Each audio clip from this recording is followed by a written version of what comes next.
a los ríos, o a los lagos, directamente al mar, que son ciudades costeras, pero con agua contaminada. Es decir, que dentro del ciclo del agua ya hay una actividad que contaminaría todo lo que es el ciclo del agua hasta llegar. Por lo tanto, ya aparece una necesidad que es la depuración o la eliminación de esas sustancias contaminantes antes de llegar al río. En la parte industrial pasaría lo mismo. Haría las actividades industriales que fuesen y también tendría unas aguas residuales industriales que se tendrían que tratar o si no contaminarían toda la parte del ciclo del agua. En la agricultura es diferente. En la agricultura todo lo que es la agricultura, la ganadería, todo lo que es los agroquímicos, todo lo que se utilizan, ahí aparece una especie de contaminación difusa que se llama, y es que cuando llueve hay agroquímicos en la agricultura, cuando llueve hay un arrastre de todos esos agroquímicos también a los cauces de agua. Y la contaminación se llama difusa porque no aparece en un punto determinado, sino que aparece en toda la extensión, por ejemplo, de una cuenca hidrográfica, donde esté situada o ubicada la agricultura o donde está la ganadería, que está no. Digamos que la ganadería pues, hace su ciclo biológico, que caga de otra manera, eso va quedando en la tierra, pero cuando llegan las lluvias eso se arrastra hacia arriba. Pero quiero decir, este sería el ciclo, lo que podríamos llamar el ciclo integral del agua. Pero cuando hablamos ya de lo que es la gestión, claro, gestionar no se gestiona las nubes, no se gestiona la evaporación. Hay algunos intentos por ahí científicos, pero no es lo normal. Lo normal es que lo que gestionas es desde que el agua llega a los ríos, o sea, a lo que es la tierra, la lluvia, llega a los ríos, llega a los lagos, hasta, o está en el agua subterránea, hasta que se depositan los vertidos en el río o en el mar. Ese sería lo que se llama el ciclo urbano del agua, el que va a las ciudades. Yo me voy a dejar el industrial, el agrícola, que me voy a meter en lo que sería ya el ciclo urbano. El ciclo urbano, si cogemos por ejemplo Madrid, la Comunidad de Madrid, es lo que de verdad gestiona el canal de Isabel II, es el ciclo urbano del agua. Quiero decir, ¿cuál sería entonces ese ciclo? Ahí sí nos vamos a detener un poco, incluso en la complejidad de las infraestructuras y todo eso. Vamos a ver. Bueno, voy a decir otra cosa, que a lo mejor para que quede claro. ¿Quién gestiona el ciclo integral del agua? No el ciclo urbano. ¿Quién lo gestiona? Pues el ciclo integral del agua lo gestiona los organismos de cuenca. Aquí se llaman confederaciones hidrográficas, en otros sitios se llaman de otra manera. Eso sería. ¿Y en qué consiste esa gestión? Bueno, pues las confederaciones hidrográficas lo que hacen es, primeramente, planificar ese ciclo. ¿En qué se puede planificar? Pues conocer los recursos que se tienen, bien recursos, digamos, a nivel de superficie, o bien a nivel subterráneo, conocer esos recursos, ver las demandas que existen, tanto en la agricultura como en agua de boca o como industrial, y establecer una planificación para el uso sostenible de los recursos. Eso sería, bueno, en el mejor de los casos. Hay confederaciones que el uso sostenible pues no lo han hecho en muchos sitios, pero su misión es esa. Digamos, su objetivo es regular todos esos usos para que, sabiendo los recursos, pues se pueda hacer un uso sostenible del agua, sabiendo que en los ríos, en los lagos y en las aguas subterráneas siempre tiene que quedar el agua tiene que estar de una manera ecológicamente sostenible, tal como naturalmente ha estado. O sea, quiere decir que necesitas, por ejemplo, caudales ecológicos que tengan por los ríos. No se puede todos los recursos pasar a ser uso. No, tiene que tener unos caudales circulantes, que tengan unos caudales ecológicos que garanticen que la vida está en esos lagos, en esos ríos o en esos mares. Es decir, eso es lo que tiene que hacer una confederación. Ahora, en vez de confederaciones geográficas, en algunos casos cuando esa cuenca, y se hace a nivel de cuenca hidrográfica. Si la cuenca tiene ahora una parte de litoral, de mar, entonces se llaman demarcaciones geográficas, porque se junta el cuidado del mar con el cuidado de la cuenca. O sea, esto ha sido una novedad producto de la directiva mar. Ahora diré que hay una regulación para todas estas cuestiones, que es la Directiva Marco del Agua, que a lo mejor suena de alguna manera. Esa Directiva Marco del Agua te da una serie de instrumentos por los cuales tú tienes que mantener, y una serie de directrices para mantener ecológicamente el agua en tanto en ríos como mares como tales como han sido en la naturaleza antes de la intervención del hombre. Esto es una razón es difícil, quiero decir, es un horizonte difícil, porque está también, porque tenemos unas poblaciones humanas alrededor, pero ese es el objetivo de la Directiva Marco del Agua. ¿Eso qué significa fundamentalmente? Porque los núcleos que contaminan, es decir, los urbanos, por ejemplo, van a tener que depurar sus aguas hasta unos límites mucho más importantes que los actuales para que tenga ese nivel para que no tenga nivel de contaminación importante en los ríos. Por ejemplo, podría ser una cosa. Pero también tiene que decir que no se puede usar todo el agua que existe.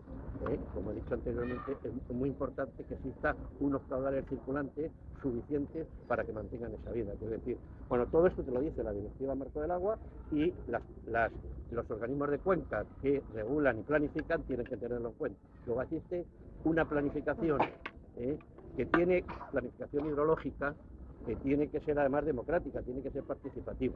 Eso es una lucha constante, porque en la realidad la participación se la han dado a usuarios importantes, como son pues los agricultores, los empresarios, los alcaldes, los ayuntamientos, etcétera, pero el ciudadano, su participación no es todavía, el ciudadano, las organizaciones ecologistas, etcétera, no han conseguido todavía una participación suficiente, y así lo reclaman, y bueno, eso es una lucha permanente.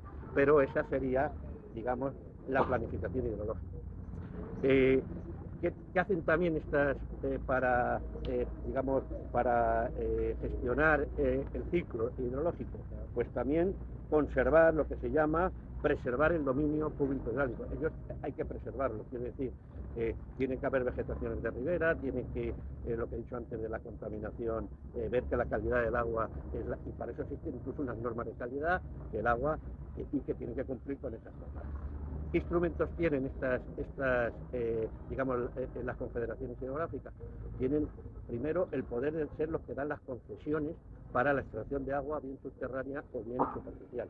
Eso es un gran poder, porque quiere decir que tienen que pasar, cada uno que tiene una concesión, sea una industria, sea un ayuntamiento, sea un particular, tiene que pasar por la concesión, y tiene que haber un estudio, que es el plan hidrológico de Cuenca, en el cual se vea si es posible captar ese agua o no, porque entonces va a perjudicar los ecosistemas del río. Es decir, esa sería una palanca importante. Y la otra es que también tienen que conceder las concesiones de vertido. O sea, tú no puedes verter al río nada más que en unas condiciones que te lo da el organismo de gestión. Es decir, una ciudad te dice, ¿y cómo? ¿Cuál?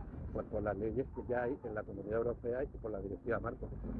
Es decir, hay unas leyes, en depuración, por ejemplo, hay una directiva, que es la 91-271, en el cual te dice cuál es, digamos, el grado de depuración que tienes que dar según el área o el sitio donde vas a vertir. Bueno, todo eso son lo que tienen que hacer las confederaciones. Harán mejor, pues lo harán peor, pero esos son los instrumentos que tienen para conservar el dominio público. Quiero decir, entonces, para resumir esta primera parte, el ciclo integral del agua, quien lo controla y quien lo tiene que regular y quien lo tiene que planificar son los organismos de cuenca, para no confundir al canal de segunda con otras funciones. Esos son los que lo hacen, y por lo tanto en casi todos los sitios, excepto en Madrid, porque es curioso esto, las confederaciones hidrográficas son las que tienen los elementos más fundamentales de regulación, que son las presas. Las presas en casi todos los lugares de España son de propiedad de las confederaciones. Sin embargo, en Madrid no. En Madrid, por una cuestión especial, que ahora os cuento, pues no ha sido así, sino que las presas han pasado a ser, aunque sean propiedad del Estado, las mayores son propiedad del Estado, pasan a ser gestionadas por el canal. Luego diré, porque cuando entres con el canal, el canal es una cosa muy rara, no existe otra cosa en España, de esa forma de gestionar el agua. Yo no sé si me oís. Si no oís, que me miro para allá, para ver si voy más para atrás. Vale, sí. Bueno, y ahora dice, vamos a ver lo que llamamos ciclo urbano del agua, que es solamente una parte, es el agua que coges, porque te han dado una concesión, que quiere decir el organismo de cuenca, el agua que coges para para abastecer a todo lo que es las zonas urbanas, a los municipios, es el agua de boca. Entonces, ¿cuál es el ciclo? Para que veáis la complejidad. Vamos a ver. Si fuera Madrid, por ejemplo, tendrías, en primer lugar, si el agua, tienes dos tipos de agua, el agua superficial y subterránea. Es decir, que la subterránea, por ejemplo, solamente tiene varios acuíferos, donde tienes que tomar agua, 4 acuíferos, pero son todos acuíferos estratégicos. Normalmente ya no se deja sacar aguas con unas concesiones antiguas o pequeñas, no sé, alguien que pide muy poquito de extraer subterránea, de pozos, quiero decir, pero son acuíferos estratégicos. Significa que se utilizan solamente cuando hay sequía, incluso ahora mismo está habiendo unos trabajos de ir rellenando esos acuíferos para tenerlos en los momentos de la sequía. Por lo tanto, esa es el agua subterránea. Lo normal sería, se gestiona con lo que se llamarían compresas, ¿no? O sea, esa sería la captación. Primero se capta, en Madrid existen 14 presas con una capacidad de 950 millones de metros cúbicos. Esa es la más grande, tiene la mitad, que es la datación. Por haber salido, lo he visto en fotos, porque es la más espectacular y todo esto, tiene la mitad de la capacidad. Bueno, pues todas esas presas se captan agua. Esa sería la primera parte del ciclo, captación. Después, junto con las aguas subterráneas que se captarían y se bombearían en el momento de que hubiera un déficit de agua, que normalmente son periodos de sequía. En segundo lugar, de ahí se deriva unos volúmenes de agua. En Madrid se derivan 550 kilómetros cúbicos. Se deriva, o sea. Y va primero a las estaciones de tratamiento. ¿Por qué? Porque depende de la zona que sea, el agua al caer sobre el terreno ha arrastrado limos, ha arrastrado sales, calcio, magnesio, etcétera, que todo esto no se puede beber así tal como está, y entonces necesita un tratamiento de agua, que se lo voy a meter aquí después, podemos hablar de los tratamientos, un tratamiento que le elimina esas sales, esas lodos, todas estas cosas. Y sobre todo, lo más importante, un proceso de desinfección que elimina los virus, los patógenos, que es lo más importante para el agua de boca. Eso sería la segunda parte del ciclo, sería el tratamiento. Luego las grandes conducciones que hay desde esas plantas de tratamiento que siempre están pegaditas generalmente a la zona de captación, y hay unas grandes conducciones que lo llevan a unos grandes depósitos de regulación, en el cual están situados en muchas partes. Está dividida la Comunidad de Madrid en zonas. Bueno, hay aproximadamente, tenía yo por aquí, pues de depósitos de regulación 296 depósitos, algunas más grandes, otras más pequeñas, y 113 bombeos, ¿vale? Para bombear a las zonas, alguna bajo gravedad. ¿Para qué? Para llegar a los depósitos municipales. Ya, eso sería lo que se llama el transporte del agua a la zona municipal. Ahí hay unos depósitos municipales. De ahí aparece entonces lo que se llaman las redes municipales de abastecimiento. Y de ahí pasa ya a los grifos de las casas. Ya sería de los grifos de las casas, y de todo pasaría a lo que es la red municipal de saneamiento, colectores, lo que llaman el alcantarillado. Esa sería la siguiente parte del ciclo, que sería las redes, y de las redes van a las estaciones depuradoras. Es necesario depurar todas las aguas residuales, y a partir de ahí pierden los ríos. Y acaba el ciclo urbano. Todo lo que he hecho es lo que se llama ciclo urbano. Ahora se ha añadido otra cosa más, que es que parte del agua depurada, pues hay un plan que ya lleva bastantes años, lleva unos 15 años, que es de reutilización de las aguas depuradas. El agua depurada, eso es una manera de incrementar de alguna forma el recurso, mejorar los recursos que se tienen, cogiendo el agua depurada, tratándola y luego utilizándola en cosas que son de un nivel más bajo que el agua de boca, en cuanto a calidad.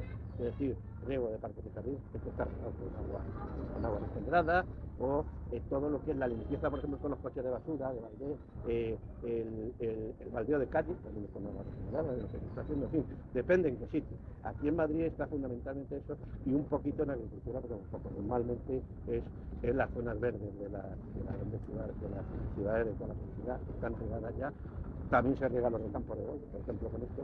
También se riegan con agua normal. Está en un periodo que es una barbaridad, pero bueno, es así. En fin, se utiliza para muchas cosas. Entonces, todo esto es el ciclo urbano. Esto, bueno, no sé si he dicho que hay, en tratamiento hay 12 grandes, digamos, estaciones de tratamiento, y depuradoras hay, lo tengo por aquí, unas 100, no sé si son 150. Estamos hablando algunas depuradoras de agua residual, 150, algunas tienen pues para poder a lo mejor pues, para 2 o 3 o 4 millones de habitantes. Esas son las grandes, las de Madrid. Las otras son más pequeñas, las de los pueblos, pero hay 150. ¿Por qué os cuento? Porque manejar el ciclo integral urbano del agua es una cosa muy compleja. Todo esto va encaminado a que veáis el ciclo y la complejidad que tiene. Hasta ahora, ¿quién lo ha hecho? Pues una empresa que tiene 60 años de experiencia, es el Canal Isabel II, ¿no? Que es la única empresa en España que gestiona todo el ciclo urbano del agua. Ya he dicho que en la mayoría se separa lo que es la captación en los embalses, incluso el tratamiento de las aguas potables, y luego lo que se da en concesión, que hay muchas ya en España, a empresas privadas, en la parte de distribución. Y colectores, depuración, etcétera, pero lo otro se preserva para, normalmente lo hacen las confederaciones geográficas o organismos similares.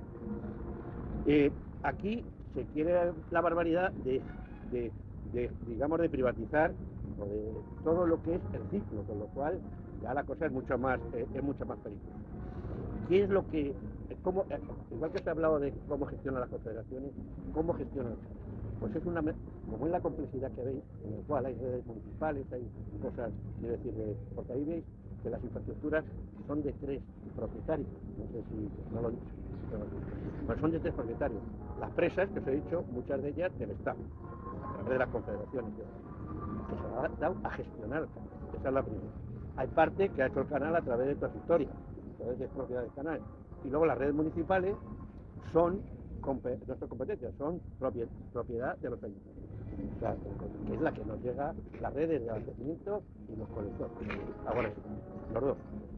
Y no solamente eso, una complejidad más es que las competencias de abastecimiento y saneamiento son municipales.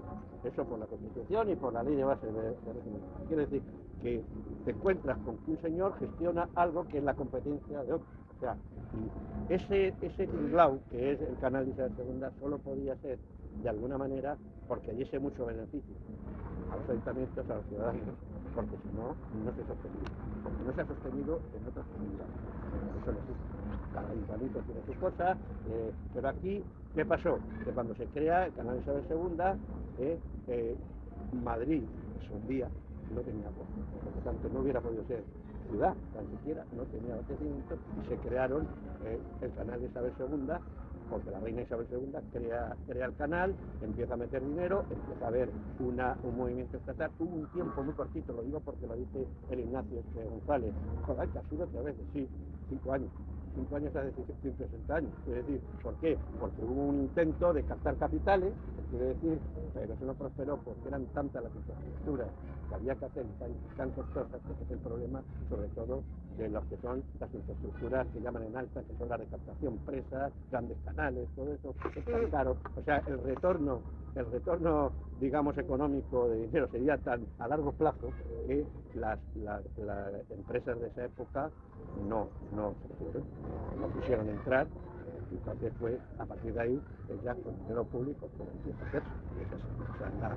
Entonces, bueno, ¿cómo entonces se realiza, qué realiza el canal? Primero, lo que es importante, gestiona todo lo que son las infraestructuras. Y en gestionar infraestructuras, todas estas cosas que os he dicho, 150 depuradoras, no sé cuánto, todo este tinglao que hay ahí, lo gestiona tanto en explotación como en mantenimiento, como en adecuación, como en ampliación, como en la construcción de nuevos sistemas. Es decir, gestiona todo. Y lo que se puede decir es que tiene unas buenas infraestructuras. O sea, al cabo de cierto tiempo, de los 160 años, ha creado unas buenas infraestructuras y las gestiona muy correctamente. Esa es. ¿Y cómo gestiona lo que son propiedades distintas? Pues con acuerdos. convenios.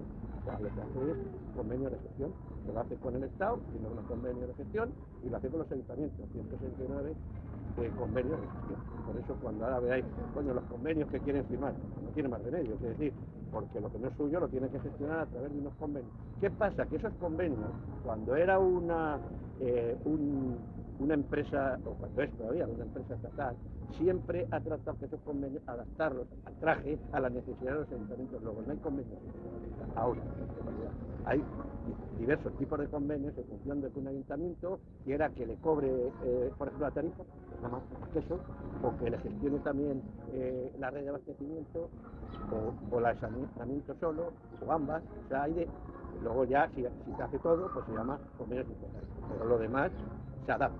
Siempre ha habido una adaptación porque eran administraciones que se complementaban y por lo tanto una no mandaba sobre la otra, sino que había un acercamiento mediante un convenio bilateral. Y eso es, así ha sido como ha funcionado toda la vida. Y bueno, pues no ha habido demasiadas protestas, o ha habido una, digamos, una gestión equilibrada. O sea, primero las infraestructuras, luego asegurar la calidad del agua potable. Eso es importantísimo.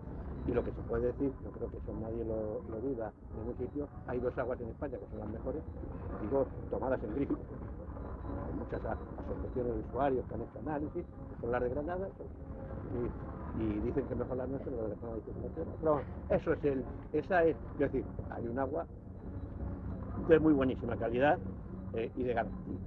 Claro, para garantizar, y decir, ¿cómo se garantiza? Porque es que esto no lo sabe. Se hacen aproximadamente 5.000 análisis diarios. Tiene el propio canal internacional tiene 4 grandes laboratorios. Es decir, que todo eso se ha puesto con qué, con dinero público. Quiere decir que todas estas cosas se han puesto con un dinero de todos los ciudadanos para que lo pudiera hacer todo. Tiene que también gestionar los recursos, porque aquí curiosamente se entremezcla un poco con la propia confederación. La Confederación del Tajo, que en este caso ha preferido que gestione por la potencia del canal, la potencia de la empresa que tenía, que era una empresa que cuando era estatal, que empezó siendo estatal después de la comunidad autónoma, pues le dio que gestionase, le dio con capacidad para gestionar todo lo que son presas y grandes conducciones y se lo dejó. Pero también la dejó